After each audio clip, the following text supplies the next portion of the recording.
بەڵام ئەگەر تاکید لەسەر ئەوە بکەمەوە ئیمکانی ئەوە هەیە لە خراپترین حاڵەتە تا ئەو ئاستە بڕوات کە ئەم دەسەڵاتی ئێستا پارتیوێکێتی هەیە لیان بسەندرێتەوە و حکوومەتی ناوەندی عێراق سەیطەری بەسەر هەموو عێراقدا بکە بە کوردستانیشەوە.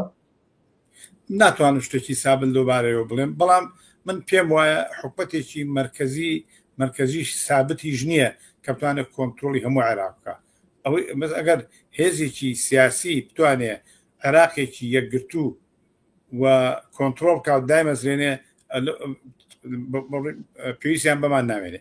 بڕێ من تا ئێستا نەمەعالیمەکانی دیارە، نە هێزێک دیارە، نە ئاراستەیەک کە هێزێک بتوانێت یا ئاراستەیەکی سیاسی کە بتوانێت یەکگرتووی عێراق پارێزێت. ئەزای چۆنە خۆ مەسەلەکان خودی کوردستان سێری کە پارتی ناوچەیەکە و یەکێتی ناوچەیەەکە.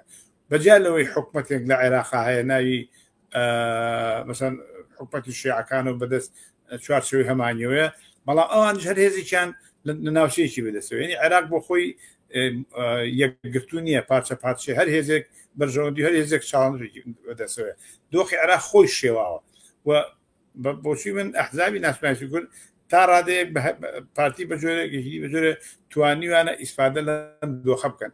جا ئەمە بکوتم تاکی دەکەم پەیوەندی بووە کە تا ئێستا هیچ شتێک دیار نەکە بتوانێت عێراقێکی هەم دەدەن لە کاتێکا کە ئێران باڵا دەست بوو عێراق و ئێستا جارە دەخالەتەکەی ما و ئەو هێزانی کە لە حکومەتی عێراقان زۆرێک زیاتر پەیوەندیان بە ئێرانەوەیە، حتا ئەگەر ئێرانیش ئەو باڵا دەستی لەسەر عێراق دەمێنێ، ئایندەیەک کە هێزێکی سیاسی یا ئاراستەیەکی سیاسی بتوانە عێراق تەوحیدکە عێراقی بکە وجودی نییە. بۆ مانایە ئەگەر ئێستا ئەم هێزانی کە هەن ئەمانی کێسە ناتوە ئەگەر پارتی و یەکێتی دەرکەن لە معادلەکە لە هاوکێشەکە ناتوان کۆنتترۆلی کوردستانکەن بە هیچ هێزی ناتوانێت حەجی شعبی بێنێ و جێش بێنە ڕەنگە بیهێنێ و خەڵک ڕاونێ، بەڵام چۆن ئیدارەی و ناوچەیەکانی ئیدارەکردنی ناوچەی کوردستان بە تایبەتی کە ئەوە 30 ساڵە لە حکومەتی مەرکەزیەوە دوورە ئاسان نییە هێزێکی سیاسی پلانێ و کار بکە.